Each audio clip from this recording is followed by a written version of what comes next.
Muy buenas tardes.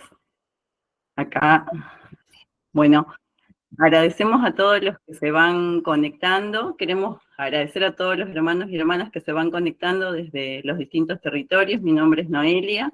Estamos en el primer proceso de formación continental gratuito en decolonialidad, plurinacionalidad y buen vivir, organizado por el espacio Ay La Soberana.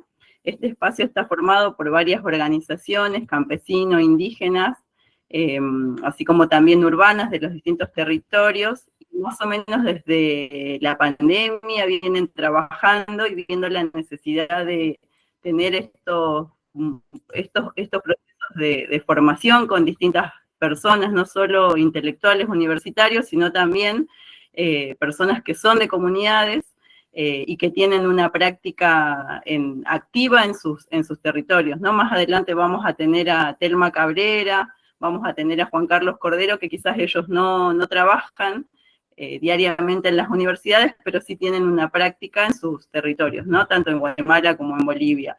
En este sexto encuentro nos acompañará Elisa Loncón Antileo, a quien conocimos por haber sido la presidenta de la Asamblea Constituyente de Chile en 2021. Actualmente se desempeña como académica en el Departamento de Educación de la Universidad de Santiago de Chile. Ella nos va a compartir ontología descolonial y plurinacionalidad.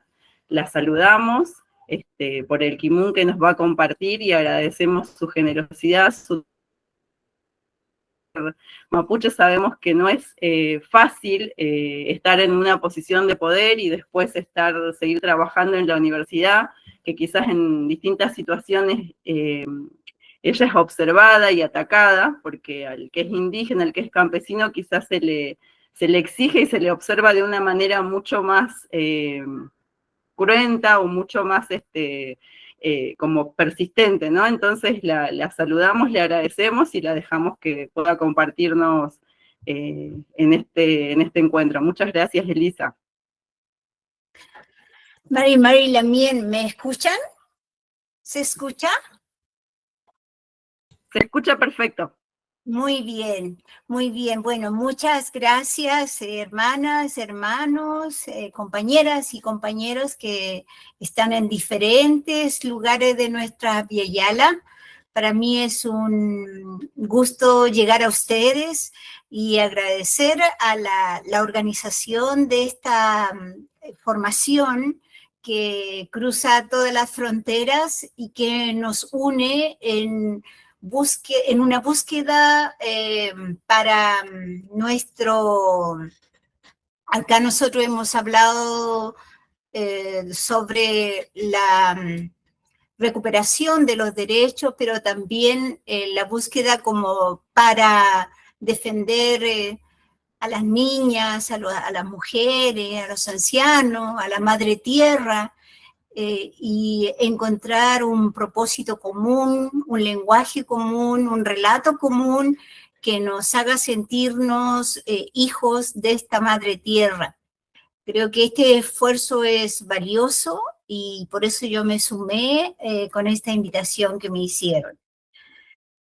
Yo voy a hablar sobre el tema de la plurinacionalidad que nos tocó aquí en Chile y también su vínculo con el tema de las ontologías indígenas. Son dos temas que aparentan estar distanciados, pero en esta búsqueda de construcción de un relato común están vinculados. Nosotros acá demandamos políticamente el reconocimiento para tener un Estado plurinacional, pero ese reconocimiento es también la validación de quiénes somos los pueblos indígenas, pueblos que tenemos una mirada del mundo distinta, que tenemos filosofías diferentes, que tenemos lenguas diferentes, y eso se puede entender en la discusión y en el marco amplio cuando hablamos de otras ontologías, cuando hablamos de que es posible otros mundos, otros pensamientos. y no solo depender de la cultura que nos puso el colonialismo, de la lengua del colonialismo, del pensamiento colonial. Y los pueblos tenemos mucho que hacer en ese contexto. Entonces, la plurinacionalidad y las ontologías indígenas no están separadas.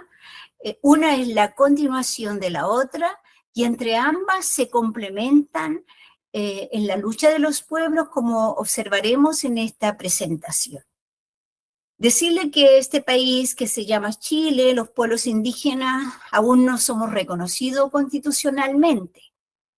No, Chile y Uruguay son los dos países que no reconocen a los pueblos indígenas.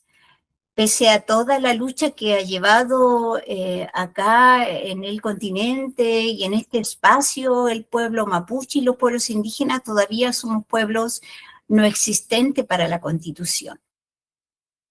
Decirles que nosotros como pueblo estamos con Puelmapo, Argentina. Hemos estado juntos. Nuestros antepasados nos uníamos, nos separaba la cordillera, pero tampoco esa separación era una frontera, sino que era un paso importante que tenían que dar los puelmapuches de Argentina, como los de aquí del Mulumapu, pasar hacia allá. Y el gran desafío era siempre la cordillera, y la cordillera es un poder primigenio en la creación del mundo desde la visión mapuche. Y así hemos hecho con Puelmapo, Argentina, por ejemplo, hicimos la bandera. Últimamente se han dado procesos de fortalecimiento lingüístico con el Mapudungun, que está también allá en Argentina. Y antiguamente, dentro de las últimas revisiones bibliográficas que he estado haciendo la semana pasada, nos tocó prologar un libro sobre un estudio de las lenguas de la Patagonia, y ahí una misión salesiana decía de que el Mapudungun era la lengua franca entre el Yagán, el Cahuáscar, el Selknam y otras lenguas originarias de allá. Entonces, quiero decir que en su esencia, el pueblo mapuche presente en Chile y en Argentina siempre hemos estado articulados. Hemos sido divididos por los estados, pero nuestro pensamiento, nuestra lengua todavía son reconocibles y nuestra lucha también. Bueno, y eso fue que en el año 92 nosotros nos autoconvocamos las autoridades originarias para la construcción de la bandera. Acá en Chile nosotros, los pueblos indígenas, somos 2.185.792 habitantes. Esto corresponde al 12,8% de la población chilena. Y el censo se hizo el 2017 y ahora se está haciendo otro. Lo más probable es que el próximo año salgan nuevos resultados, pero como esta existencia es visibilizada o negada, a lo mejor hasta pueden salir menos habitantes indígenas debido al racismo con el cual se nos ha perseguido después del proceso constituyente.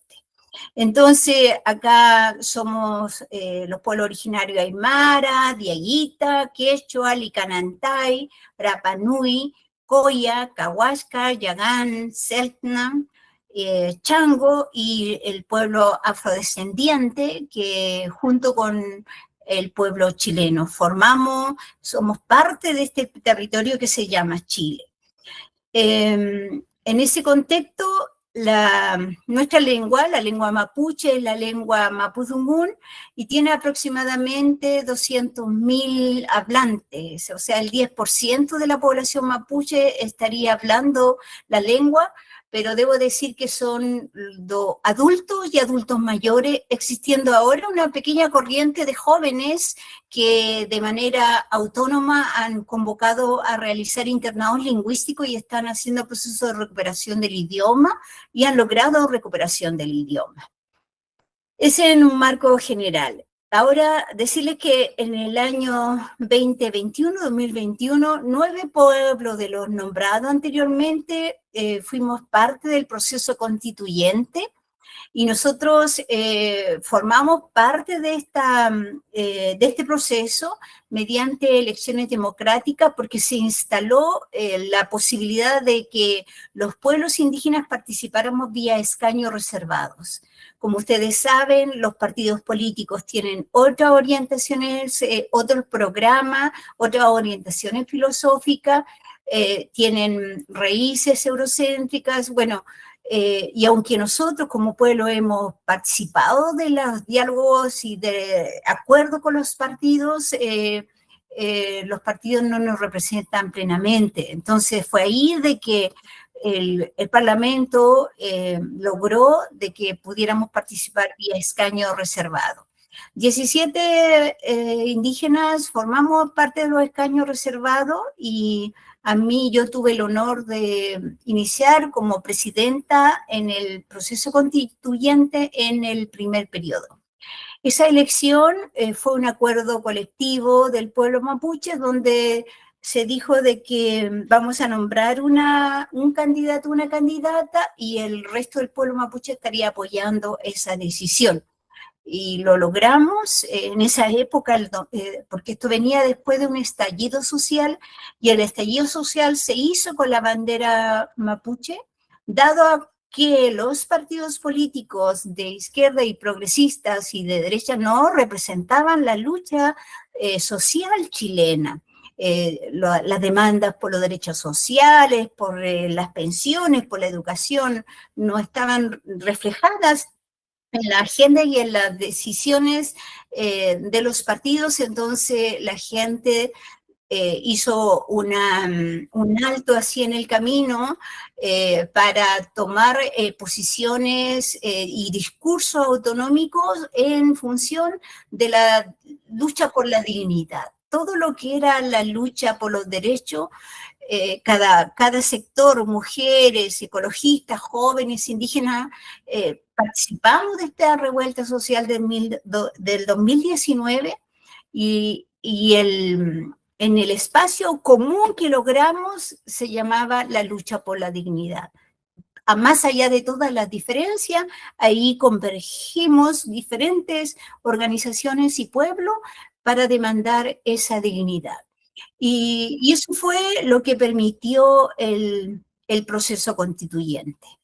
Pero como ustedes saben, Chile y los demás países del continente se construyen a partir de la independencia desde el inicio del siglo XIX, pero se construyen con sistemas administrativos, jurídicos, políticos de la monarquía española, es decir, de un imperio colonial impuesto en el 1492 en todo el continente. Entonces el Estado chileno se edifica sobre estas condiciones coloniales. Pero además el Estado hace suyo los nuevos valores jurídicos, políticos, económicos, culturales que vienen de Europa y de la Revolución Francesa. Y también incorporó la visión del progreso y el desarrollo unilineal que justificó el genocidio y el despojo de todos los pueblos no europeos que vivían fuera de Europa, y en este caso en América, pero también en África. Esto se justificó como un costo necesario e inevitable, tal como lo señaló también Enrique Dussel en 1492 en su texto, y Silvia Federici en su texto Reencantar el Mundo del 2020. Pero también incorporó las ideologías políticas de Europa que giraban en torno a la idea del evolucionismo social racista, inspirada en el discurso científico del siglo XIX sobre la evolución de la especie, la tesis de Darwin. Era una evolución biológica y natural y una ley natural. Los discursos políticos evolucionistas justificaron así el colonialismo como parte del progreso y legitimaron los genocidios y despojos que se hicieron a los pueblos indígenas, puesto que nosotros fuimos considerados inferiores, que estábamos en la parte inferior de esa pirámide evolucionista y por lo tanto nosotros teníamos que desaparecer porque no estábamos respondiendo a esa categoría que ellos estaban instalando a partir de este pensamiento cientificista, evolucionista.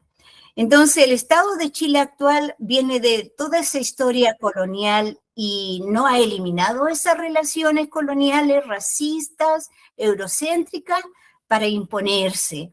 Y nuestro pueblo siempre ha sabido, lo ha vivido y ha luchado contra estas imposiciones y este colonialismo a lo largo de toda la historia. Ustedes saben de que el pueblo mapuche tiene una lucha de resistencia de 300 años contra el imperio español, y aquí el imperio español no pudo instalarse, no pudo destruir a la organización estructural histórica del pueblo mapuche, porque a diferencia de cómo se construye una organización piramidal estatal, las organizaciones comunitaria colectiva del pueblo mapuche es horizontal. Y eso fue una de las razones por la cual fue difícil detener o vencer desde la corona, desde los españoles a los mapuches.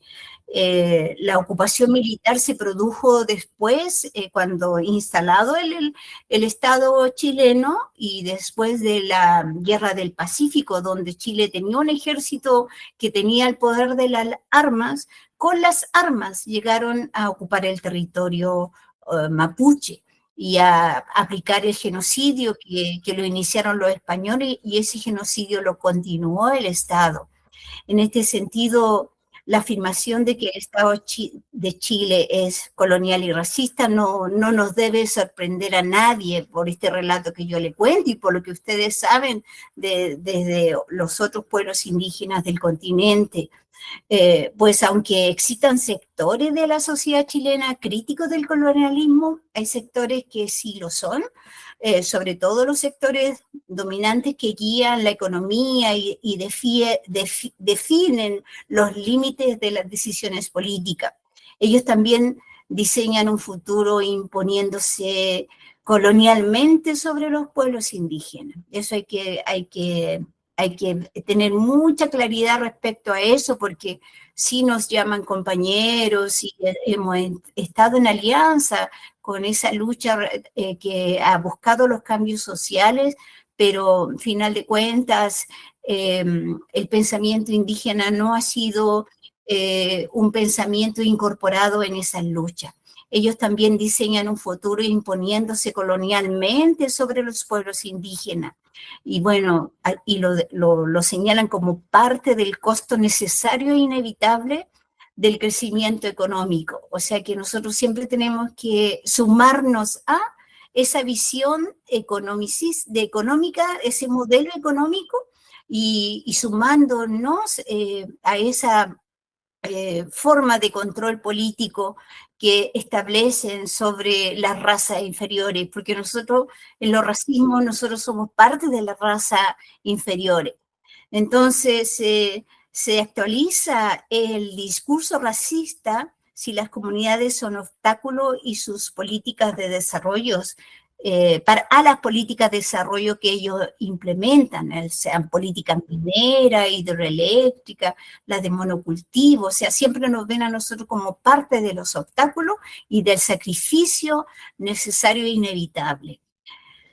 Y a raíz de eso es que vivimos en esa constante opresión desde este sistema colonial y racista. O si los pueblos indígenas quieren tomar decisiones políticas que nos incumbe a nosotros, inmediatamente ponen los límites. Entonces prefieren excluir a los pueblos indígenas de las decisiones políticas y económicas y excluir sus ontologías relacionadas a la diversidad existente de seres, entidades pertenecientes a la naturaleza, que es nuestra madre tierra. O sea, en este proyecto economicista y proyecto de desarrollo extractivista, todo el pensamiento de los pueblos originarios que nosotros defendemos en la Madre Tierra, que reconocemos la vida y la espiritualidad de la naturaleza, no tiene ningún valor en esos proyectos desarrollistas que impulsan los estados y las políticas imperantes en nuestro territorio. Entonces, solo que hoy día este discurso indígena tiene una cabida en el debate político, filosófico, porque vivimos un momento de inflexión. Es un estado, es la crisis de extinción de las especies, la crisis de extinción de la vida, el ecocidio, del avance de la destrucción sobre la naturaleza y sobre los pueblos que protegen a la madre tierra. Por eso una parte del mundo que antes no nos escuchaba, ahora puede escucharnos. Bueno, hay espacio donde nosotros podemos entregar nuestros mensajes, nuestras propuestas, e incluso nos dan la posibilidad de decir aquí estamos, nosotros podemos colaborar por la defensa de la madre tierra, de la vida, de este modo, con nuestro pensamiento, con nuestra filosofía.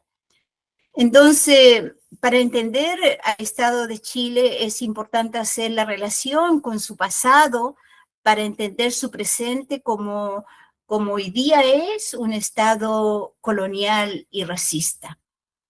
El Estado de Chile reproduce el hecho colonial en la mirada que no reconoce los derechos colectivos de los pueblos y se define como un Estado, una nación única, una lengua única, un sistema de organización único, y además, como no nos reconoce como seres existentes, como pueblos, a nosotros nos mira como inferiores, porque de lo contrario tendríamos reconocimiento de nuestros derechos y de nuestra condición de pueblo al interior de la organización del Estado, pero eso no ha ocurrido.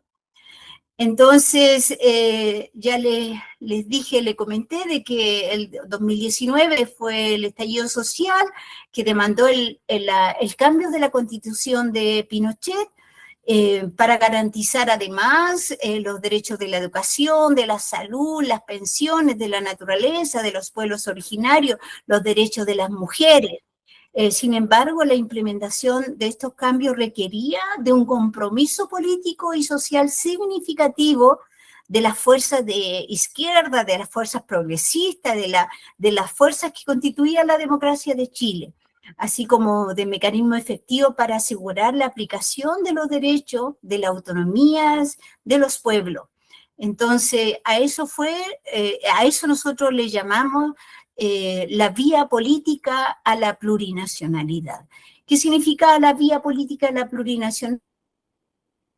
Íbamos a entrar a disputarnos el espacio estatal para nosotros poder conducir el destino de nuestros pueblos, tomando nosotros nuestras decisiones en coordinación con los otros pueblos y con los diferentes sectores sociales del país.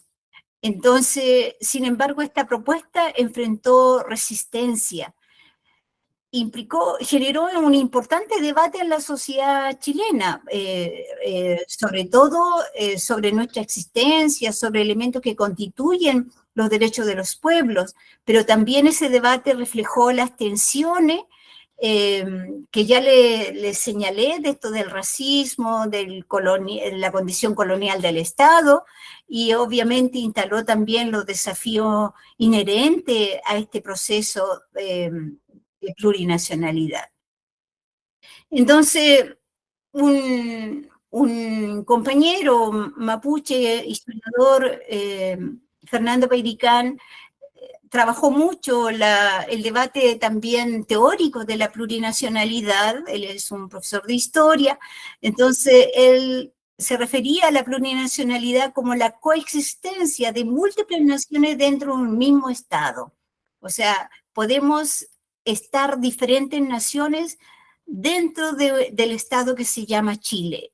este concepto reconoce la existencia de los diversos pueblos, las diversas culturas, de sus derechos, y que además poseen sus propios sistemas políticos, sociales y económicos. Y estos derechos deben ser respetados, representados en el marco del Estado. La plurinacionalidad implica reconocer y respetar la autonomía y los derechos de los pueblos indígenas de este país, así como los de otros pueblos y los derechos sociales, reconocer los derechos de todos los que conformamos el país en este caso, y también como ser reconocido como los pueblos indígenas como actores fundamentales en la construcción de la nación chilena. O sea, la nación chilena no existe sin la nación originaria. Y esto no es una falacia, esto es un hecho real y concreto, porque Chile existe porque nosotros teníamos estos territorios. Entonces implica un reconocimiento también de la historia. La plurinacionalidad no solo se trata de un reconocimiento simbólico, sino que debe traducirse en reformas institucionales que aseguren la participación y el autogobierno de los pueblos indígenas.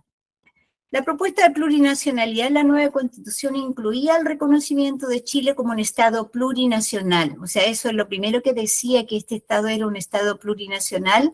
Ello implicaba el reconocimiento de la existencia de las múltiples naciones que ya les señalé, con todo los derechos que le conforman, sus lenguas, su cultura, sus territorios, el reconocimiento de los derechos colectivos de los pueblos, que ya están en todos los marcos internacionales como la autonomía, la autodeterminación, el autogobierno, así como la protección de las tierras, de los territorios, de las riquezas naturales, de los conocimientos de los pueblos, de sus lenguas. También implicaba, bueno, ya le decía, el reconocimiento, la autonomía de los pueblos en sus comunidades y también el que se desarrollen y gestionen sus propias instituciones, tanto en el área de educación, en el área de salud, en el área de conocimiento, porque hoy día aquí, a diferencia de otros pueblos, nosotros no tenemos ninguna institucionalidad pública estatal. Nuestras institucionalidades son las comunidades, los territorios, pero aquí todavía no existen las universidades interculturales, por ejemplo. Y bueno, también el reconocimiento del sistema jurídico indígena. Todo esto en el marco de una constitución que era para todo el país, que en ningún caso implicaba una secesión, una división, sino que los derechos iban a ser reconocidos en función de lo que establecía los convenios internacionales, como el convenio de la OIT, la Declaración de las Naciones Unidas, de los pueblos indígenas, que ya fueron ratificados por Chile. O sea, no era nada diferente en ese sentido. Entonces, se preveía la posibilidad de que los pueblos indígenas desarrollen y gestionen sus propias instituciones en áreas como la educación, bueno, ya le dije, de la salud y de las comunidades, las cuestiones productivas. Y en términos de justicia se incluyeron también la restitución de las tierras y territorios ancestrales para generar la justicia histórica, porque, bueno, a nosotros se nos ocupó el territorio y dentro de esa ocupación territorial, el despojo territorial implicó despojo económico, despojo lingüístico, cultural. La pobreza que arrastra hoy día los pueblos originarios es producto de este despojo. Entonces, esta constitución iba a ser justicia histórica respecto a la historia que hemos tenido que vivir como pueblo. Sin embargo, esta propuesta no logró avanzar porque finalmente se rechazó. Debido a múltiples razones, un rechazo multifacético. Y uno de los factores clave de la fuerte oposición a la política y a la propuesta de la plurinacionalidad fue la oposición política e ideológica de los sectores conservadores, sobre todo de la derecha, centro derecha, que argumentaron que el reconocimiento de la plurinacionalidad fragmentaría la unidad nacional y crearía las divisiones internas, generando privilegio para los indígenas. Igual dentro de la misma convención constitucional hubo harto debate y costó mucho lograr acuerdos para que se instalaran los derechos de los pueblos indígenas, porque Chile por primera vez se veía envuelto en una discusión donde los indígenas existíamos y donde los indígenas tenemos derecho. Y el paradigma general en Chile es que bajo el paradigma colonial y racista no existimos y no tenemos derecho. Entonces fue un gran desafío esa situación, ese diálogo al interior de la convención, el diálogo con las mujeres, con los ecologistas, con los progresistas. Sí, logramos instalar los derechos, logramos ese diálogo. Costó, pero se hizo. Y yo creo que como nunca en la historia, Chile tuvo la posibilidad de tener una constitución escrita por la pluralidad de un Estado que se llama democrático. Y esa posibilidad se perdió debido a estos elementos que les señalé del racismo y del colonialismo. Entonces, aquí para entender por qué ocurrió el rechazo, una de las razones que necesitamos comprender a fondo es este hecho desde el fondo, porque sí hubo razones de forma. Hubo razones de forma donde, por decir, los convencionales constituyentes no se vestían como, qué sé yo, lo hace la cultura tradicional legislativa de Chile. Nadie usaba corbata, por ejemplo. Entonces, de repente, esos elementos son de forma, pero para una sociedad marcada por un consumismo, marcada por elementos también de una cultura neoliberal, esos elementos son importantes. Bueno, y por todo eso fue sumando, pero vamos a ver aquí algunas cuestiones de fondo. Lo primero, ya les decía, se debió al hecho colonial, que implicó desde la conquista, implicó el desarrollo, el genocidio, el despojo y la ocupación de los territorios por los conquistadores, y aquí no lo lograron, pero lo logró el Estado, y también esa base lo hicieron a partir de la evangelización forzada, lo hicieron con el esclavismo de nuestros antepasados. También nuestros antepasados fueron esclavos acá en las mineras de oro y de plata, en la explotación de la madera, también los usaron como esclavos, y eso fue también muy, muy duro. Entonces, la civilización forzada a través de los sistemas educativos también implicó la negación ontológica de lo indígena, y eso también implicó violencia, porque se nos llevó a un paradigma donde la naturaleza, por ejemplo, no tenía ningún valor. En la implementación universal del eurocentrismo y del patriarcado, del antropocentrismo, de la persecución insaciable de riqueza capital y la idea de progreso contra la madre tierra. Esto es un hecho real, o sea, el modelo de desarrollo que se instaló tiene esa característica, es antropocéntrica y tiene esa necesidad, esa persecución, son insaciables en términos a hacerse dueños de la riqueza y del capital, y eso es parte del progreso que se difunde dentro de estos modelos estatales que tenemos. Entonces, el hecho colonial explica el sometimiento al proceso de civilización impuesto por la conquista colonial. Explica la violencia militar de los ejércitos y la inquisición religiosa. La noción del progreso elaborada por la ideología eurocéntrica, criticada como un mito, y esto lo criticó Dussel, una invención que oculta el genocidio, Dussel en el 1994. Además, la ideología del progreso como algo necesario e inevitable ha sido criticada también por Silvia Federici al justificar el genocidio de las mujeres con la Inquisición. Federici del 2015 y el 2020. Y también yo, por mi parte, sostengo que ha permitido justificar el genocidio de nuestro pueblo, de nuestros pueblos, de nuestros antepasados, pero también de nuestra ontología y de nuestras prácticas de respeto y de reciprocidad con la naturaleza.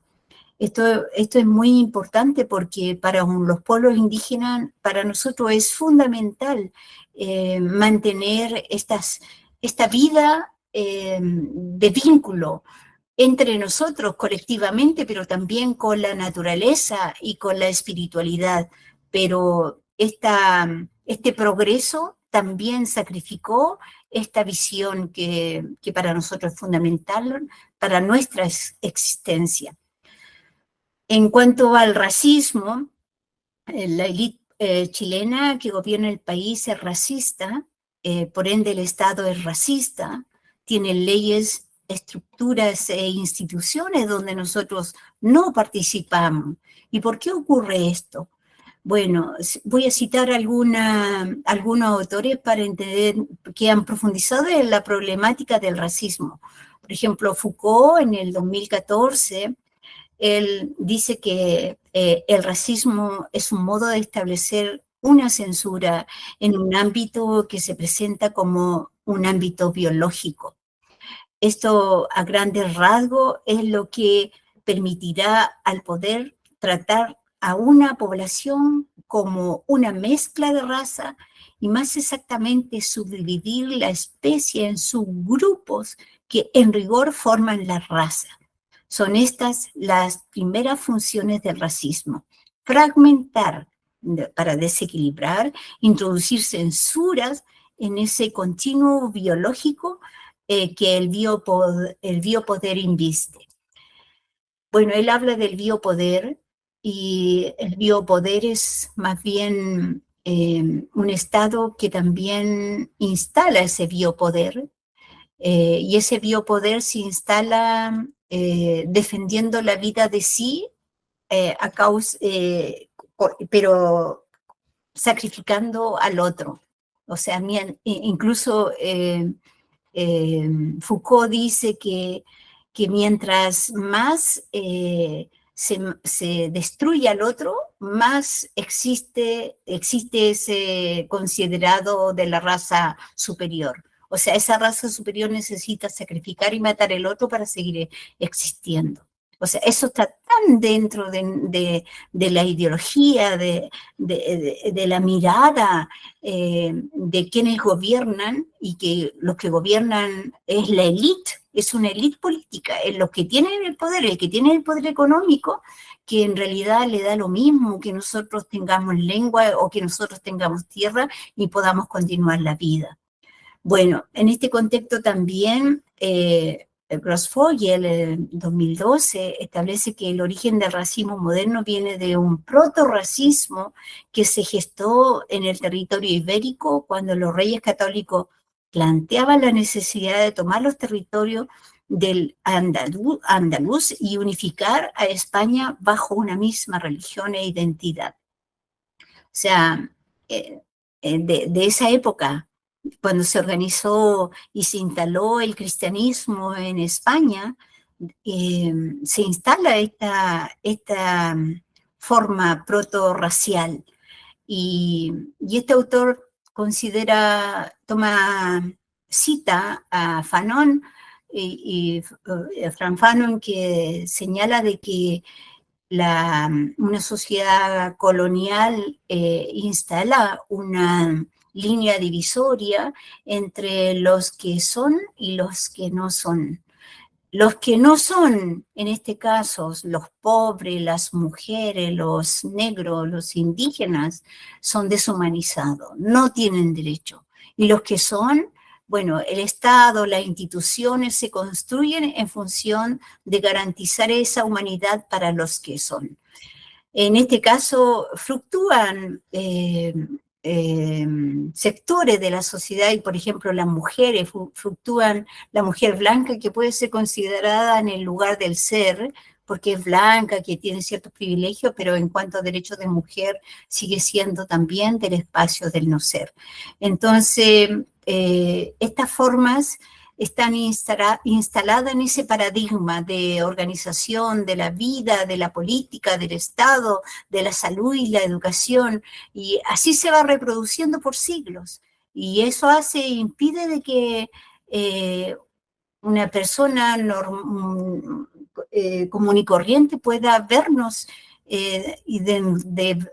sí nos puede ver, un vecino nos puede considerar, pero en el momento de que se manipula el discurso contra su paradigma, queda sosteniendo esta forma de ver el mundo desde el paradigma colonial y racista. Karina Ochoa habla de la feminización de lo indígena y porque ella analiza la situación a partir de personajes de la época colonial como Juan Ginés de Sepúlveda, Francisco de Vitoria y Bartolomé de las Casas. Entonces ella dice que desde la concepción de estos personajes que tenían poder dentro de la colonia, se instaló el indígena como el menor de edad, el que necesitaba protección, y bueno, sabemos la obra de Bartolomé de las Casas, por ejemplo, que supuestamente tenía una cierta inclinación por considerar y decir que los indígenas tenían alma, pero tampoco él detuvo y buscó que el pensamiento indígena, la epistemia indígena, la ontología indígena pueda seguir existiendo a la par con la ontología cristiana. Él iba en función de cristianizar.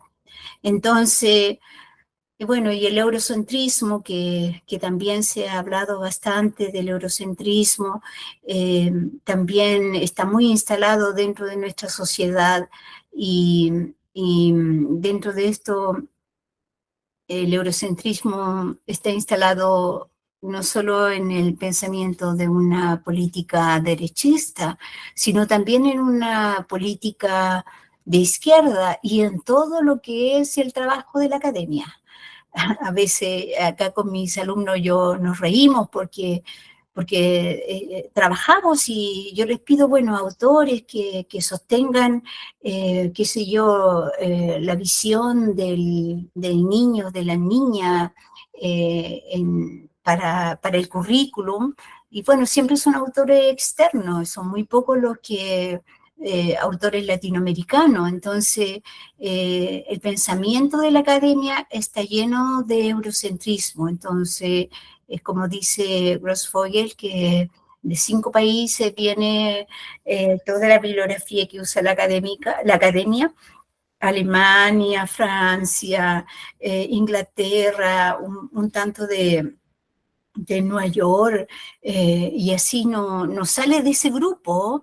Entonces, eso es dentro de la academia, pero también el pensamiento liberador que orientó y que permitió la revolución en América Latina, también están inspiradas desde un pensamiento y una filosofía eurocéntrica. No dialogaron con la filosofía de nuestros pueblos. Y nuestros pueblos, sus saberes no fueron considerados como parte de la filosofía que permitirían luchar contra las opresiones, luchar contra el despojo, sino que se instaló una forma de pensar basada en esa filosofía eurocéntrica.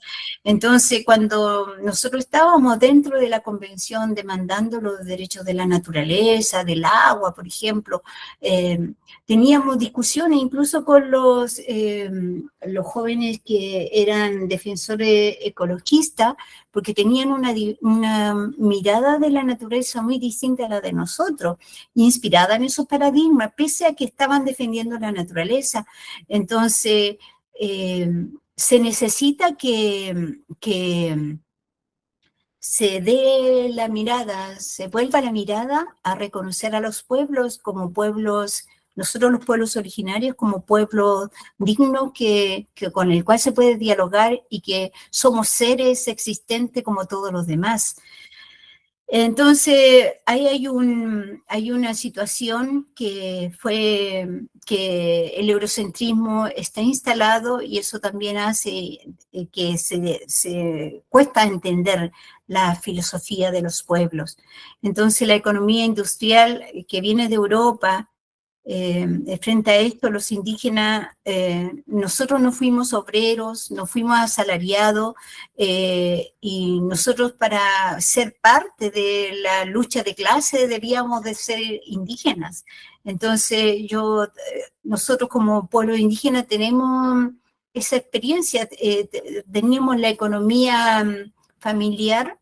No éramos personas asalariadas porque vivíamos de la producción de nuestras tierras y ahí se criaban los hijos, los animales, la alimentación y todo, y manteniendo un vínculo con la naturaleza, pero esto no dialogaba con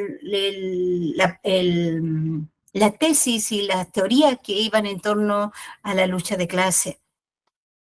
Entonces, bueno, y por otro lado, otro elemento que permite entender por qué fue el rechazo del tema del neoliberalismo, el neoliberalismo económico y la democracia neoliberal.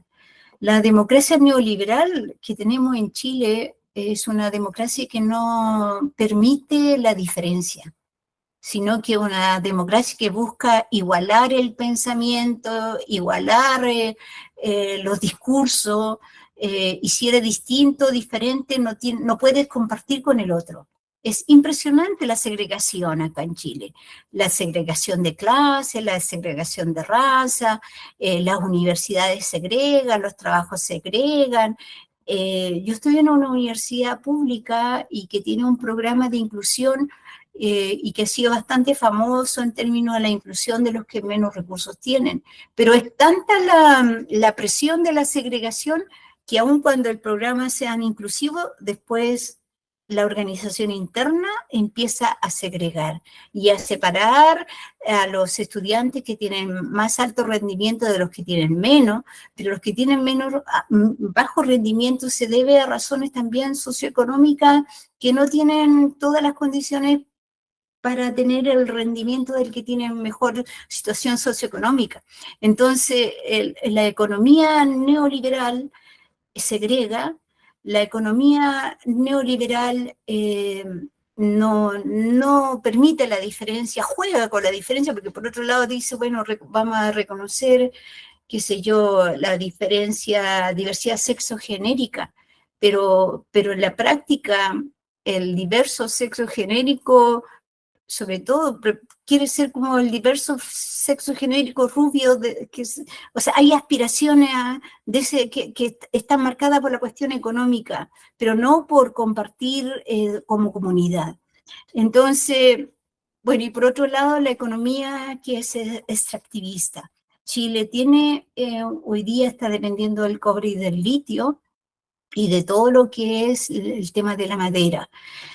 El litio y la madera está matando el mar y matando las culturas que viven del mar. Porque bueno, también la explotación del salmón y todo eso. Está hoy día las comunidades, le llamamos comunidades lafkenche, las que viven en el mar y ellos lucharon por una ley lafkenche que les garantizara derecho de uso del mar, pero hoy día está demandándose todo el cambio de la ley lafkenche. Están perdiendo los derechos conquistados, y cuando estamos hablando de un gobierno que tenemos Chile, un gobierno democrático. Entonces, ¿y a qué? Porque el extractivismo no permite los derechos de la diferencia, destruye todo lo que es la madre tierra, la visión que tenemos respecto al mar. El mar es una energía femenina, bueno, también hay energía masculina ahí, y las personas que viven cerca del mar ofrendan, agradecen al mar porque es fuente de vida, de alimentos, pero cuando están las pesqueras que se adueñan, que generan la siembra del marisco, siembran marisco, siembran que los salmones, se destruye, se contamina y mata toda la posible vida de las comunidades, pero también la vida cultural. O sea, ahí se genera nuevamente el despojo cultural, lingüístico de derechos territoriales que hay en esos espacios. Entonces, este modelo neoliberal extractivista ha impedido comprender la lucha que tienen los pueblos indígenas. Entonces, por eso, todo eso, sumando todo eso, finalmente se dijo que la plurinacionalidad atentaba contra la nación chilena, que dividiría el país, que los indígenas tendríamos privilegios porque nuestros derechos fueron vistos como privilegio, que tendríamos justicias paralelas, pero un discurso que lo tejieron de tal modo que hizo imposible entender esta lucha por dignidad y por derecho que a comienzo yo les señalé cuando iniciamos el proceso de la revuelta social de 2019. Los mismos que enarbolaron la bandera mapuche e hicieron toda la movilización con la bandera mapuche se fueron finalmente en contra de nosotros y por eso perdimos la posibilidad de tener esa nueva constitución plurinacional. Entonces fuimos nuevamente sacrificados por este país que se llamó democrático, sacrificado nuestros derechos, como se hizo con la instalación en el tiempo de la colonia. Dijeron que iban a traer el progreso, se sacrificó a los indígenas para eso, y en esta época de que a nosotros nos tocó vivir, se nos sacrificó en función del modelo democrático neoliberal y para ocultar y señalar que nosotros estábamos demandando, qué sé yo, derechos que no tenían que ver con la democracia de este país. Entonces, un sacrificio que se volvió a repetir y cuando perdimos el referéndum, los partidos políticos que antes fueron nuestros aliados, los progresistas de izquierda, se juntaron con los de la derecha y acordaron no poner en el segundo proceso constituyente los escaños reservados, no poner ni hablar de la plurinacionalidad y que van a hacer un nuevo proceso sin nosotros, sin nuestros derechos. Y fue fácil para ellos, porque bueno, como les decía, aquí hay un paradigma racista colonial de siglos. Y bueno, dentro de este contexto es que la resistencia política y la ideológica de los partidos políticos de la derecha y de los partidos conservadores,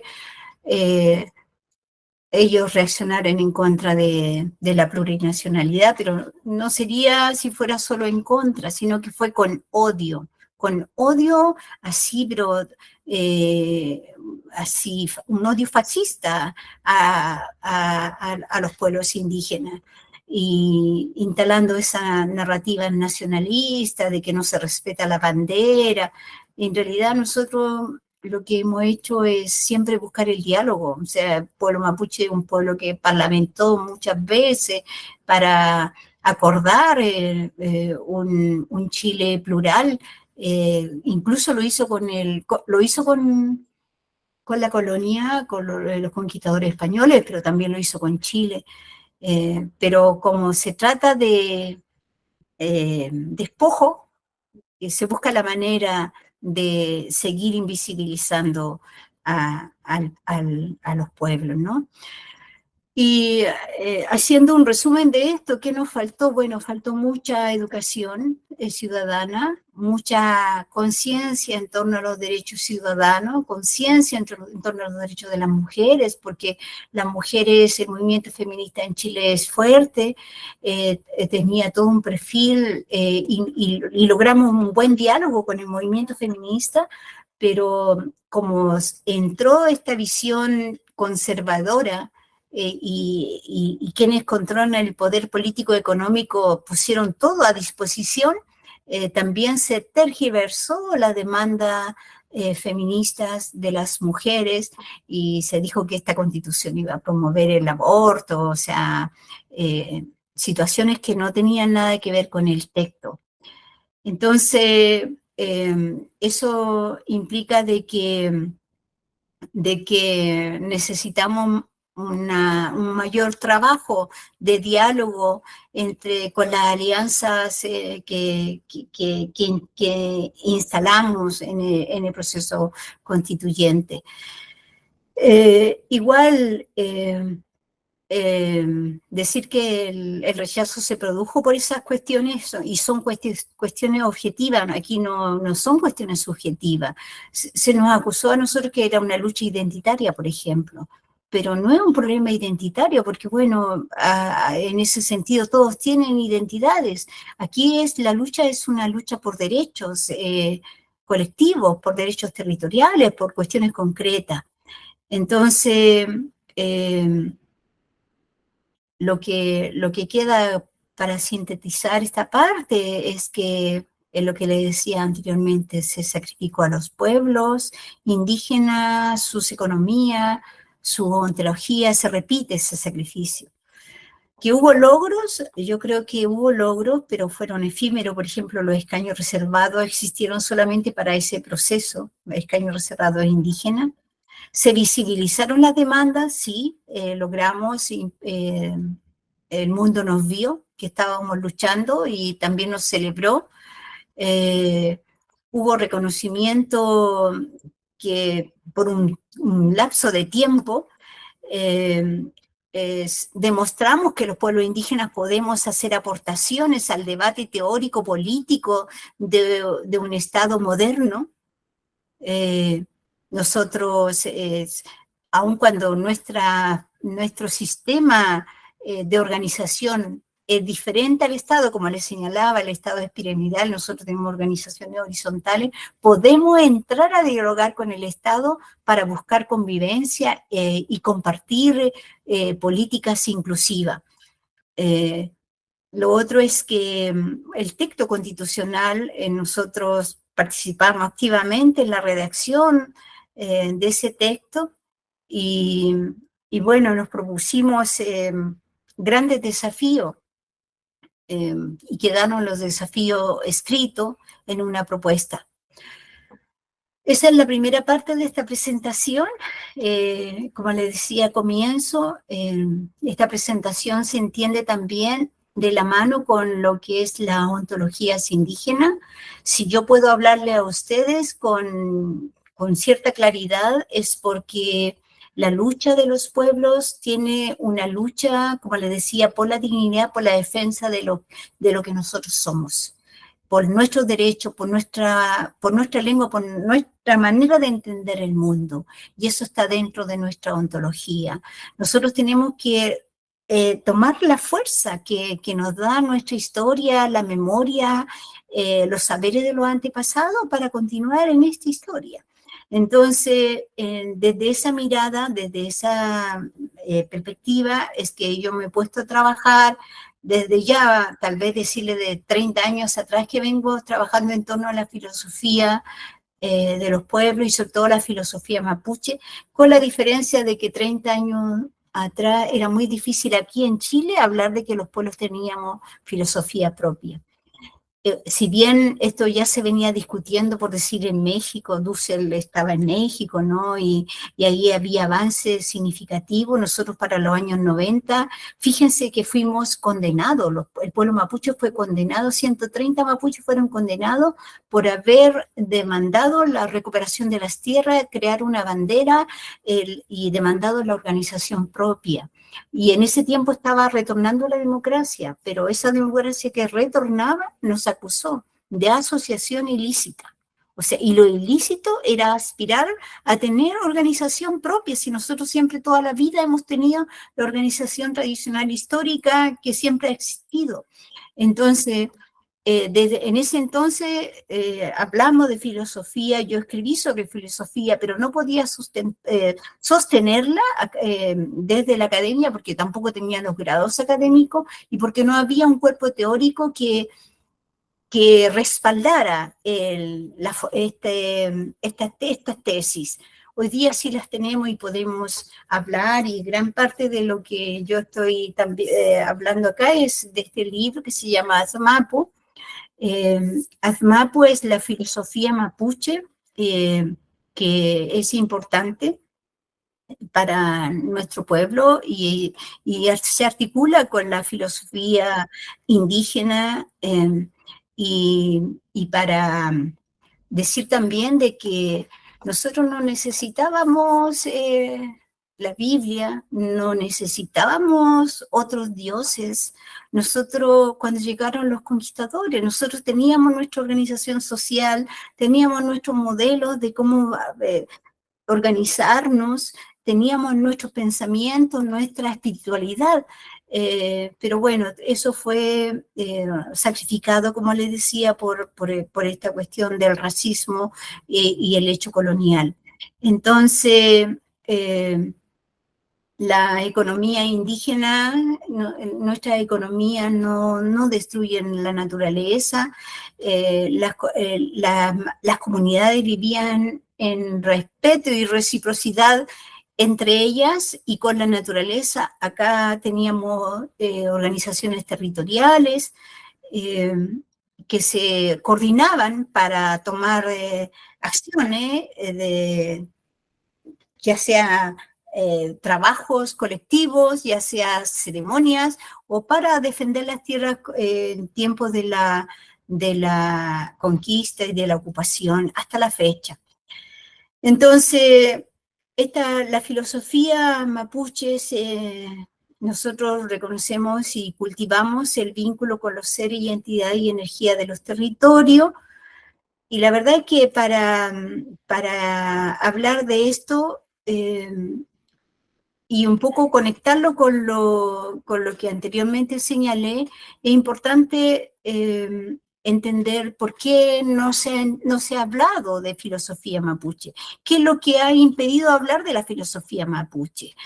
Bueno, son las violencias que se instalaron desde la colonia y las violencias racistas coloniales y a través de los distintos ejes de poder, como el eje clasista, el eje racista, el eje patriarcal, el eje antropocéntrico. Con el eje antropocéntrico se domina la naturaleza y se pone al ser humano como el rey y señor sobre la naturaleza. El eje patriarcal que pone el poder en el hombre, desplazando a las mujeres. El racismo que divide la sociedad en una raza superior frente a las inferiores, y la clasista que nos tiene todavía más dividido, porque los que tienen el poder económico son los que tienen todos los privilegios y el resto tenemos que ver cómo seguimos viviendo. Y eso es súper, y eso es muy fuerte y es muy general, o sea, a veces hasta se pierde quién es el enemigo, pero aquí hay un enemigo que tiene todo el control económico, ideológico, y que nos mantiene todo en espacios de inferiorización a las mujeres, a los hombres, a los más pobres. Entonces, esta es la razón, situó epistemológicamente la naturaleza como algo inferior, sin derecho, sin existencia cuerpo espiritual, y fue destruido durante el siglo XIX, el siglo XX y en lo que vamos el siglo XXI. Aquí la naturaleza, hemos vivido este ecocidio así. Los incendios, como Chile está lleno de plantaciones, los incendios han destruido comunidades, casas, animales, gente. Hace poco, este verano, acá en Valparaíso, más de 100 personas murieron por cuestiones de los incendios.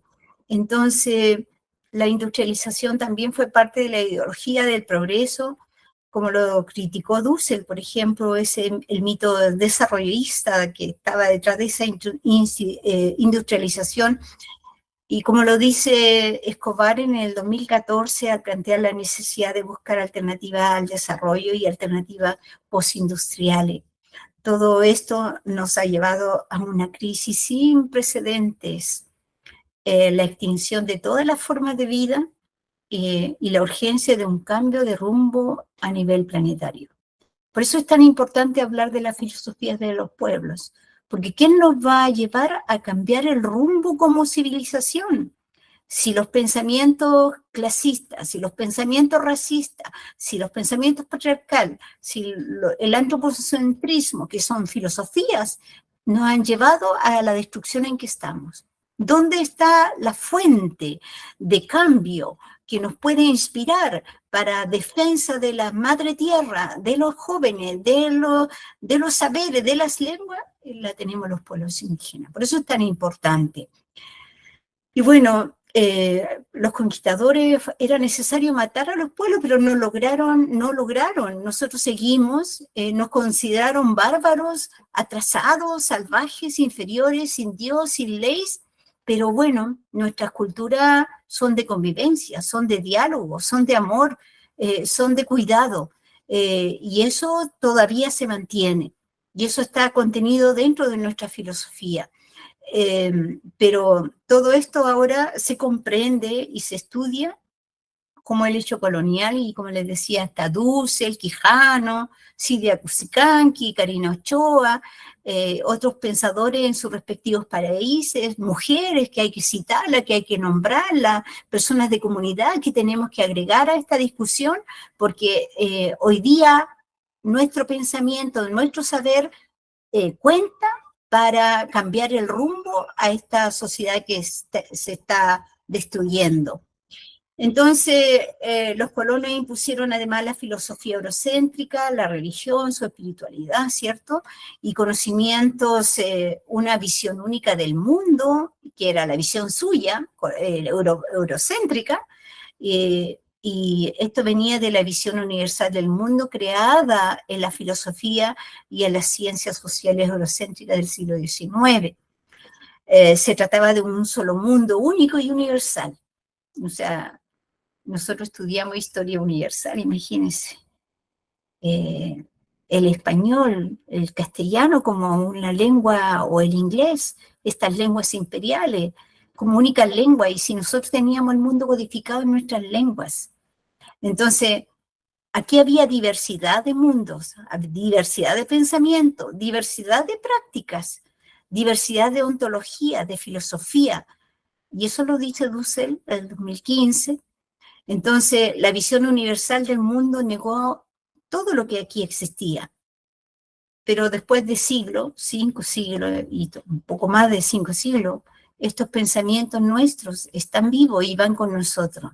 Y podemos aportar a construir otra alternativa de mundos posibles.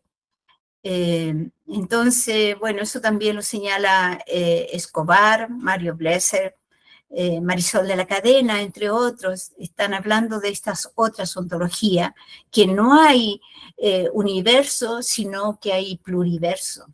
Los pluriversos, la pluralidad de mundos.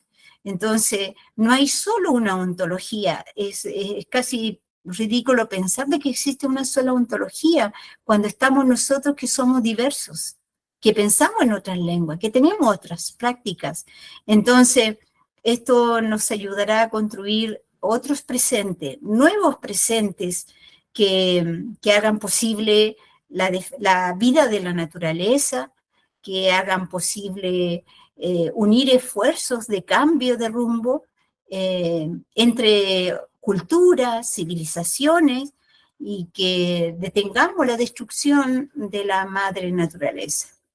Entonces, yo les voy a hablar de las Mapu, que es la filosofía mapuche, y tengo aquí un PowerPoint que me gustaría, no sé si lo puedo subir, ¿cómo lo puedo hacer? Pues lo tengo aquí, no lo envié, pero a lo mejor si lo pongo acá, lo pongo en el WhatsApp, que lo tengo más a mano, de la... Sí, A lo o mejor puede compartir pantalla. Igual, mándemelo en el WhatsApp y y ahí me ahí. los pones, espérese, documento, que sí, de tanto que se me ha ido quedando esto de lado.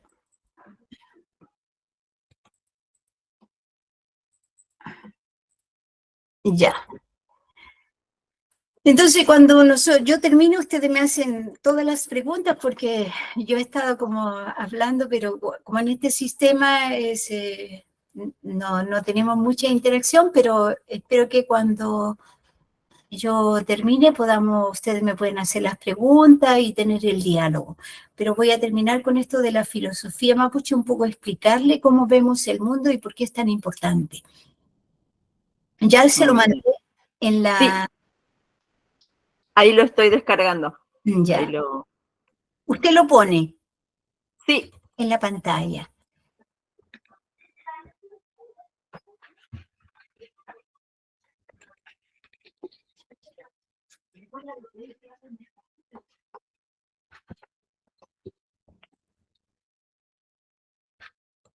ahí lo pongo.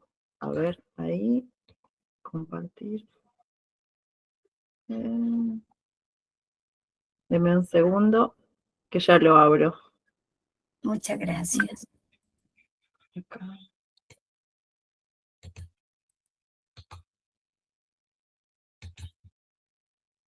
Bien. A ver si es ese. Ahí en el punto 2, donde dice propuesta sobre metodología descolonial mapuche, aparece un gráfico con 4... La primera figura que aparece, por favor. ¿Será esto? ¿Ontología? Sí, Perdón. Sí, dice... acá. Otras Muy, ontologías, otras epistemologías, otros mundos. aparece una figura, en el medio aparece una figura en azul. Este, ahí. Ya, muy bien. Entonces, estábamos hablando de las Mapu, que es la filosofía mapuche. Bueno, como ustedes la ven ahí, voy a bajar esto porque se me desordenó acá. El Azmapu está al centro. Azmapu significa, Mapu es tierra y Az es el rostro de la tierra. La tierra para los mapuche es el cielo, el espacio entre el cielo y la tierra donde vivimos y el subterráneo. O sea, la tierra tiene 4 partes, pero para el mundo mapuche el cielo también es parte de la tierra.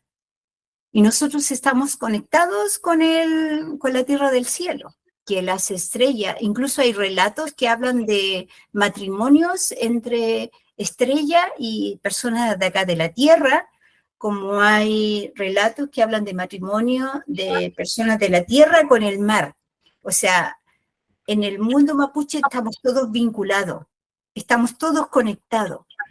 Personas, estrella, mar, es una vinculación con todo lo existente Y la verdad que lo inexistente, que desde el paradigma occidental, lo inexistente en nosotros tiene existencia, porque los antepasados que se fueron, nuestros abuelos, abuelas, existen, siguen existiendo a través de nosotros, y cuando se manifiesta esa existencia, por ejemplo, en el sueño, uno normalmente tiene un sueño con los antepasados, y no son sueños así por así, son sueños de conocimiento, son sueños de acompañamiento, son sueños que te llevan a la memoria. Entonces, ese inexistente tiene existencia en la ontología del pueblo mapuche y los pueblos indígenas. Entonces, la filosofía tiene 4 pilares, el Azmuñén, que estaba ahí con el 1, que significa todos los contenidos, todos los conocimientos que tiene el pensamiento, lo que se construye, lo que nace a partir del diálogo. Eso es lo que nos heredaron, pero nosotros hoy día también podemos construir mundo. O sea, cuando yo le digo, mire, un mundo posible, otro mundo es posible, eso tendría que ser parte de nuestro Azmuñén. Es un mandato de nuestra filosofía. El primero que está arriba, Azmuñén. Después viene Ichofil Moñén. Bueno, vamos, el 2 es Normuñén, que incorpora todas las normas de relación y convivencia con lo existente en la Tierra. Por ejemplo, normas de convivencia entre, qué sé yo, un año para nosotros es un ciclo. Esa del ciclo es parte de la norma. Parte de la norma nosotros vamos a tener ese ciclo que hoy día estamos llegando al invierno, después de la primavera, pero eso es parte de la norma de la vida de la naturaleza. Y eso está incorporado en el Normuñén, como está incorporado que seamos mujer, que seamos hombre, que seamos diversidad. Lo más importante para el Normuñén en cuanto a las personas es que las personas tenemos que ser sabias, cariñosa, tener fuerza espiritual y ser justa. Eso independiente de ser mujer, independiente de ser hombre o ser de diversidad sexogenérica, porque la cultura mapuche no está condenada a ser parte de la diversidad sexogenérica. Lo que se rescata de nuestra condición de persona es que seamos personas sabias, que seamos personas que tengamos cariño, personas que tengamos fuerza espiritual y personas que tengamos sentido de justicia. Eso es lo que necesita la Madre Tierra, eso es lo que necesita la comunidad, eso es lo que necesita el pueblo mapuche. Ahora en este estado de colonización en que estamos, no somos así, pues, estamos colonizados. Y nosotros vivimos también, sobre todo las mujeres, hemos vivido las consecuencias del antropocentrismo y del machismo de nuestros hermanos. También lo hemos vivido, porque son 500 años de imposición de otra filosofía, de otra forma de relacionarnos.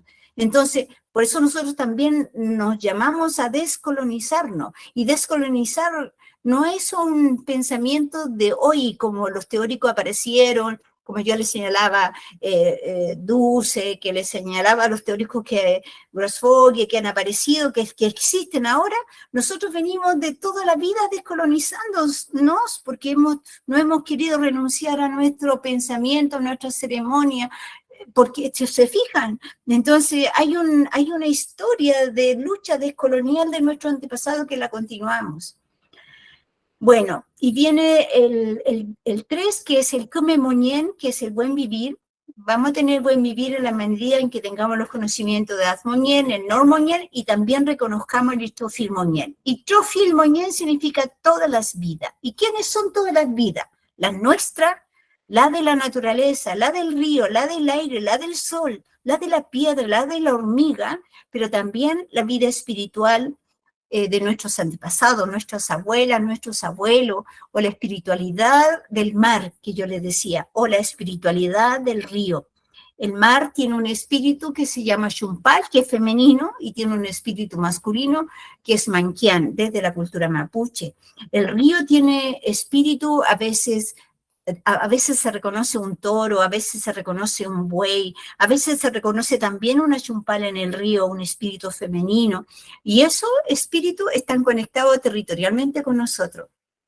Por ejemplo, la gente de la cordillera tiene conexión con el espíritu de la manque, del cóndor, y ahí se llaman Manquepillán, Curumanque. Manquepillán significa un cóndor del volcán, Curumanque significa un cóndor negro, pero ese cóndor negro no es el que solamente anda volando, sino que está conectado a ese ser, a la persona. Y cuando en el Alto Biobío, en la zona cordillerana, hace la ceremonia, llaman a esos espíritus para que lleguen y participen de la danza que se hace hacia la naturaleza.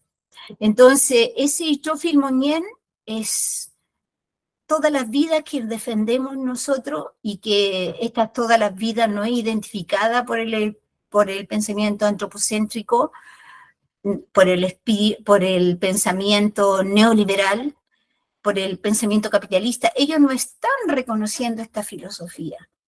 Esta filosofía es una filosofía íntegra, completa, que no tiene nombre en la filosofía occidental, pero que nosotros, con los nombres que tiene, podemos instalarla y podemos ponerla en diálogo. Y yo las pongo en diálogo y yo, por ejemplo, cuando me toca hablar con las mujeres feministas, yo les digo, miren, podríamos ser todavía más fuertes las mujeres uniéndonos, mujeres de todos los pueblos, pero también a veces estamos solas. Pero tal vez podemos ser también fuertes si reconocemos que no estamos solas, porque tenemos el espíritu de la naturaleza con nosotros, que tenemos el espíritu del río, de la montaña, el espíritu de una antepasada con nosotros. O sea que no estamos solas, pues.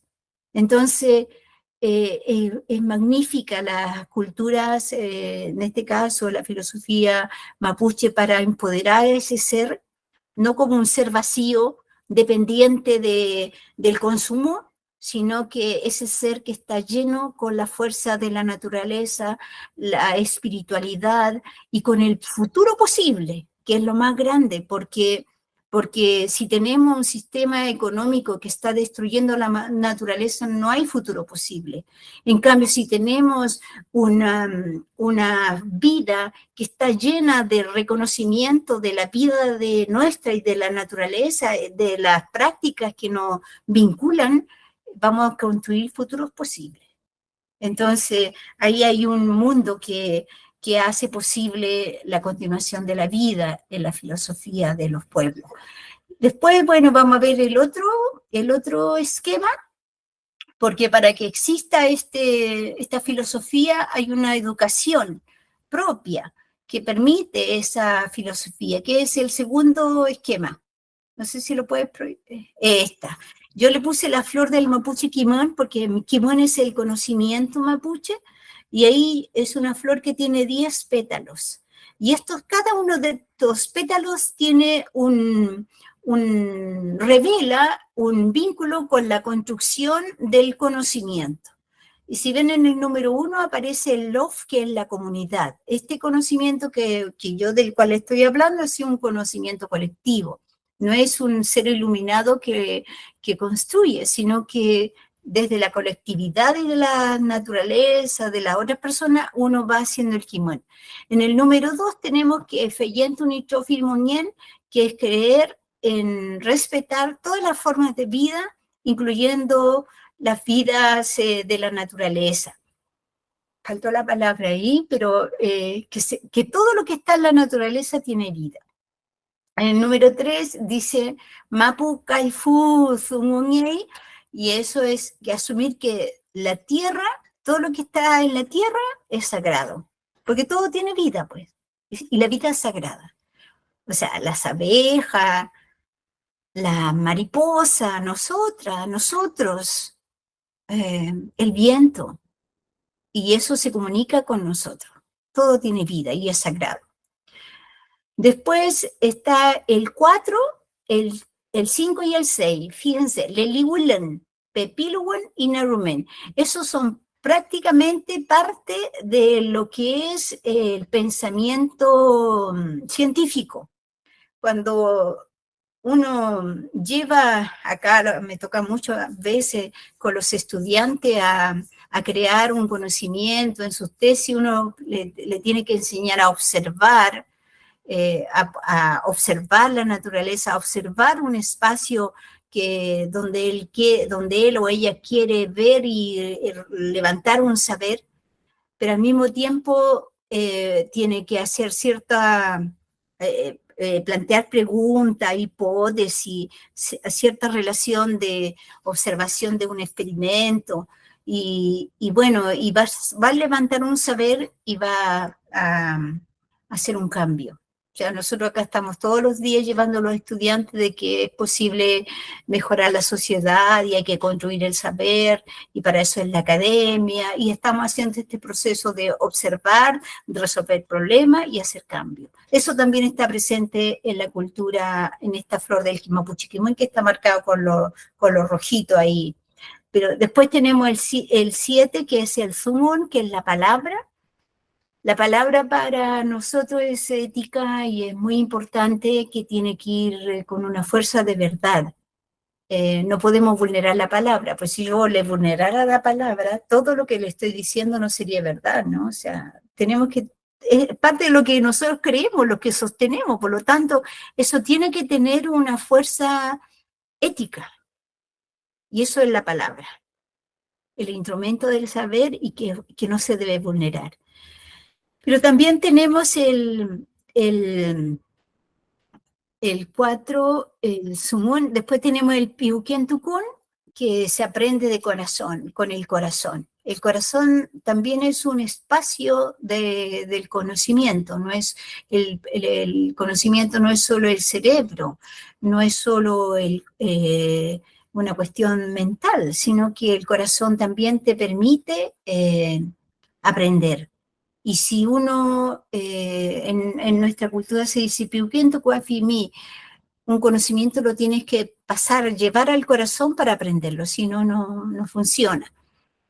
Después tenemos el peuma, el sueño, que es el tipo de conocimiento que uno adquiere cuando uno duerme, toma contacto con la espiritualidad de la naturaleza o de lo antepasado, y ellos te pueden entregar algún saber importante. Y para nosotros eso es realmente importante. Eso tiene validez. Entonces en el sueño también se puede aprender. Y nosotros aprendemos a través del sueño. Pero como dice ahí, no es el sueño freudiano, es el sueño con donde los espíritus de la naturaleza y de los antepasados interaccionan contigo. Y recién ahí podemos tener un sabio, pues. El sabio se difiere de un científico, supongo un científico, un ingeniero en mina, que acá a los ingenieros en mina se les enseña cómo extraer el mineral de la tierra.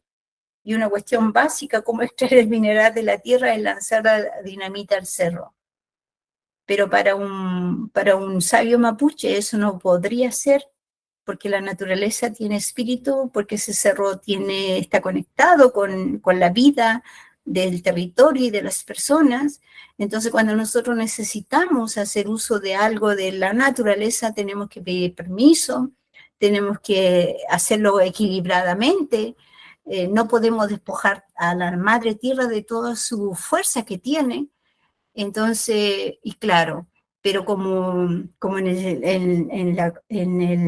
en el sistema y el paradigma eurocéntrico se enseña a extraer las riquezas de la naturaleza, entonces ya tenemos una sociedad en crisis ecológica y con muerte de la diversidad. Entonces, bueno, si me pudieras avanzar, ya como para cerrar, porque lo demás, este espacio de las mujeres es importante, ya les señalé a ustedes de que es importante rescatar el saber de las mujeres indígenas, y en este caso de las mujeres mapuche, porque nosotros tenemos una sociedad donde la organización es horizontal y donde las autoridades también son mujeres. La primera mujer que aparece ahí, que es Juana Santander, ella es una machi que ya no vive, falleció, pero que con ella hicimos la bandera mapuche, con ella recuperamos las tierras, las primeras recuperaciones de tierra, y fue una machi, pero que estaba y salió afuera, salió a defender cuando nos estaban acusando de que éramos ilícitos. Ella era la voz de nosotras, de nosotros. Entonces sus nombres no pueden desaparecer. Tenemos también a Nicolás Aquintremán, ya saben ustedes que luchó en la defensa del territorio del Biobío contra la represa que se estaba instalando allá de Endesa, ¿no? Y allá ella nunca quiso vender su tierra, nunca aceptó que le llevaran porque le decían que con la instalación de la represa iba a tener el progreso, que iba a tener luz, que iba a tener camas bonitas y todo lo demás. Y ella decía, ella no iba a abandonar su tierra porque en esa tierra estaban sus antepasados. Y no abandonó las tierras y después murió en una Navidad, ella se ahogó en el agua de la represa. Fue muy duro. Macarena Valdés es una mujer mapuche, también defensora de la tierra, de la naturaleza, que luchó contra la construcción también de una hidroeléctrica en el río Changuil, y ella murió en extrañas circunstancias y todavía no se sabe cómo murió. Dijeron que había sido un suicidio, pero bueno, toda la defensa que hizo su marido, su familia, sus compañeros, es que fue ella víctima de alguien que la mató en realidad. Pero eso todavía no se sabe. Y bueno, la Machi Linconao, que ella fue una Machi importante en el proceso constituyente. Y la verdad que yo fui presidenta porque ella me apoyó. Cuando se hizo la decisión de quién iba a ser la candidata mapuche a ser la presidenta de la Convención Constitucional, yo dije que estaba dispuesta siempre y cuando tuviera el apoyo de la Machi Francisca Linconao. Si ella no me hubiera apoyado, yo no hubiera aceptado, porque es una autoridad importante, porque nosotros nos regimos por nuestra autoridad originaria. Y bueno, ella me apoyó y bueno, y eso después trajo como resultado que yo estuviera ahí a la cabeza de ese proceso. Entonces, podemos sacar esto, para cerrar, podemos sacar el PowerPoint y yo estaría cerrando, señalando algunos elementos que para complementar, ya les expliqué lo importante que es la filosofía y la ontología indígena para la lucha que estamos llevando adelante los pueblos. Y algunas conclusiones, señalar que la vía política a la plurinacionalidad en el caso de Chile fue una posibilidad que implicó poner en la discusión y en el conocimiento nacional la lucha de los pueblos indígenas, pero que no fue posible porque necesitábamos luchar contra el racismo, luchar contra el colonialismo, y eso pasa por la educación y la concientización respecto a los derechos de los pueblos. Y eso hubiera sido posible si nuestros aliados hubieran concientizado también, nos hubiéramos asumido como seres existentes con derecho, y eso todavía hace falta, hace mucha falta. Entonces, pero sin embargo, fue un espacio que nos permitió hablar de nuestra existencia, hablar de nuestros derechos y hablar de que es posible pensar un futuro, una democracia inclusiva con los pueblos, una democracia que garantizará derecho a todos los sectores sociales, incluyéndonos a los pueblos indígenas. Entregó un nuevo paradigma a la política, que era una política plurinacional, que ya no era un Estado uninacional con una lengua, sino que iba a ser un Estado plurilingüe que garantizara diversas culturas y todos los derechos, y por supuesto que iba a permitir proyectar la ontología de nuestros pueblos. Entonces, es fundamental para esto la recuperación de nuestra lengua, la recuperación de nuestra filosofía, sobre todo de la visión de Lit-Tocqueville Mounier de todas las vidas. Es fundamental el empoderamiento de las mujeres indígenas dentro de la política, porque nosotros las mujeres somos las más olvidadas y las más atacadas por las políticas racistas. Fíjense que a mí todavía me están siguiendo desde la institucionalidad chilena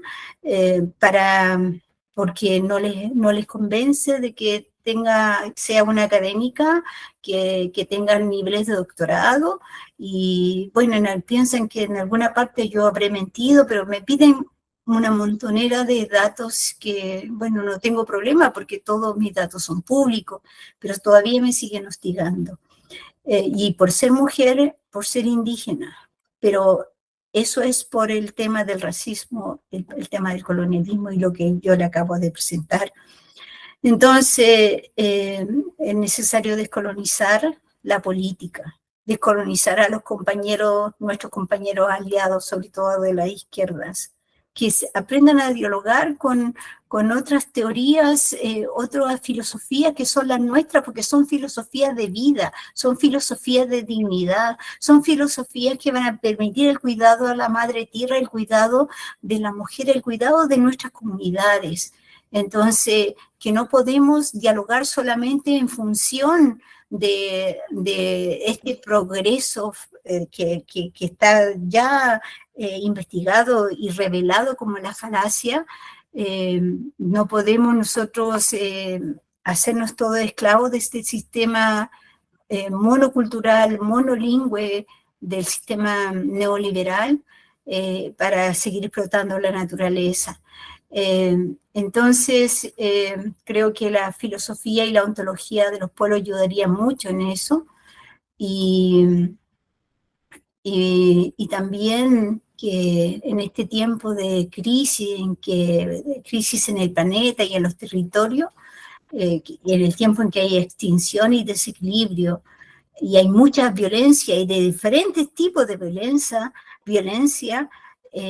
tenemos amenazas de las guerras, la ontología de los pueblos indígenas de respeto y de reciprocidad con la comunidad y con la madre tierra contribuye a confrontar una parte y a instalar un puente intercultural de saberes con los saberes de otras culturas, de otros pueblos, un saber contrahegemónico del eurocentrismo, del pensamiento neoliberal, sino que diversificar desde el pensamiento pluridiverso.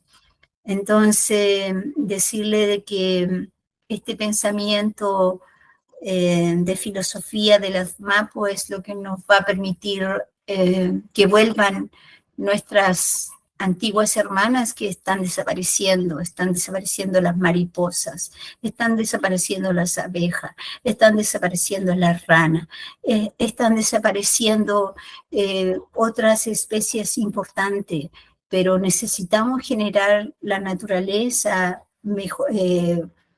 proteger los espacios para que esas vidas vuelvan, porque son necesarias, porque son parte de nuestras propias vidas. Y esa es la invitación que yo les hago como persona mapuche de acá del sur, en esta lucha que tanta inspiración genera, invitarles a contribuir ustedes también con la filosofía de sus comunidades, de sus pueblos, de las mujeres, y a defender la naturaleza juntos, porque ahí está la posibilidad de seguir existiendo y la posibilidad de que existan otros mundos posibles. Así que muchas gracias y le doy la palabra a ustedes para las preguntas. Muchas gracias, Elisa. Le agradecemos todo el tiempo que se tomó. En este caso, nosotros tomamos las preguntas y las hacemos, porque como se conectan muchas personas, en el primer encuentro tuvimos algunos inconvenientes. Así que ahí optamos para que sea más rápido y también por respeto a la persona que nos da el conversatorio, como en este caso usted. Yo le voy a hacer en grupo de preguntas que las ordené más o menos por tema y usted desarrolla por ahí alguna que ya desarrolló, le repito, pero bueno, eso usted ahí lo va viendo. El primer grupo de preguntas, nombre de la filosofía mapuche, ¿cuáles son los ejes del proyecto político del pueblo mapuche? ¿Y cuál es el concepto de modernidad a la cual se refiere usted? A ver, ¿me puede la pregunta primera sobre la filosofía? Me dice... El nombre de la filosofía mapuche. Azmapu.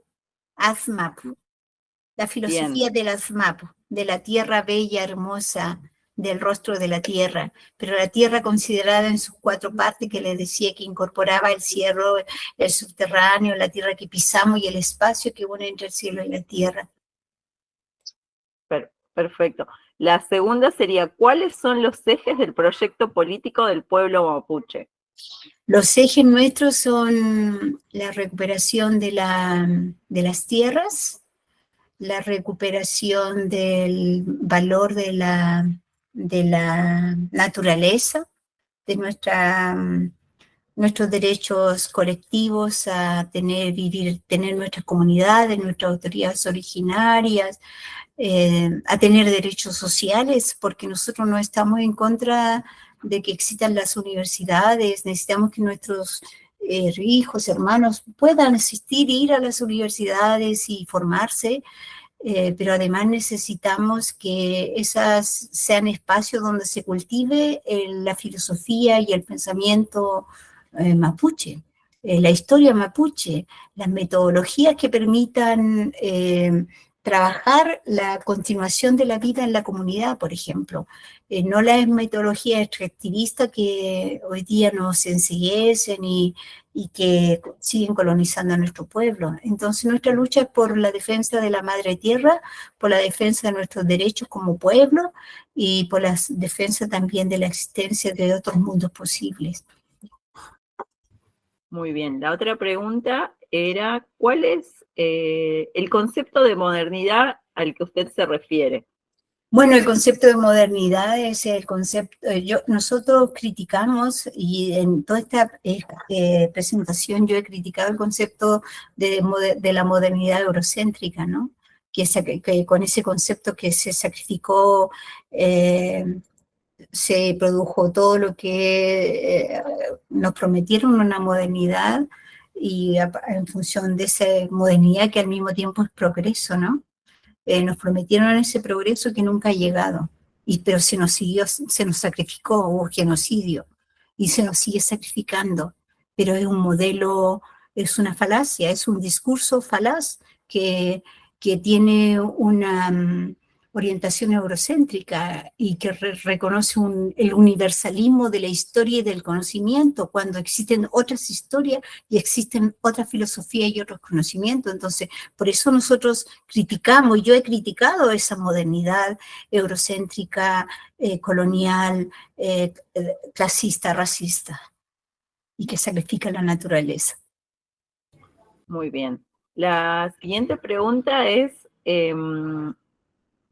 a ver, déjame un segundo, el contexto en el que desde el gobierno de Chile, a ver, no, espéreme un segundo que acá se me hizo el lío. ¿Cuán necesario es que los pueblos indígenas participen en la política de nuestros países? ¿Cómo hacerlo? ¿Es posible en el sistema de partidocracia la participación de los pueblos originarios? ¿Habrá que buscar otro sistema democrático participativo? Yo creo que los pueblos originarios, nosotros tenemos nuestras formas de ejercer la participación. y las decisiones colectivas y comunitarias. Y esas son de cómo se organiza y se establecen los roles colectivos en una comunidad, y esos son muy distintos a cómo lo hace un partido político. Podemos dialogar con los partidos políticos, podemos llegar a acuerdos con los partidos políticos, pero ellos tienen que aprender a respetarnos a nosotros, cómo nosotros queremos mantener, si nosotros queremos mantener nuestras organizaciones de autoridades originarias, si queremos darle los roles necesarios a las mujeres, eso debe ser una decisión de nosotros y de nosotras. Entonces, no la vía del partido político es una vía de organización y existen otras. Y nosotros tenemos otras y son diversas. Isabel, le tengo que comentar algo, que aquí estoy en la universidad y está anunciado un ciclón. Y todos se fueron. Soy la única que estoy acá y ya me vieron a apagar la luz y me tengo que retirar. Entonces, le vamos a agradecer y dejamos las preguntas para otro encuentro. Sería fantástico las voy a guardar. Que me las pudiera enviar. Muy bien, las voy a guardar y seguramente organizamos una entrevista para ese momento. La dejamos si es que la naturaleza está ahí apareciendo, ¿no? De esta manera, sí, le agradecemos. Sí. Estamos en un invierno muy duro. Bien, los invitamos a todos entonces, el próximo encuentro el miércoles a las 15 horas Centroamérica, vamos a tener Horizontes del Buen Vivir, que nos va a compartir el hermano César Pilataxi de Ecuador. Elisa, le agradecemos a todos los que se hayan conectado, hasta el próximo miércoles, muchas gracias.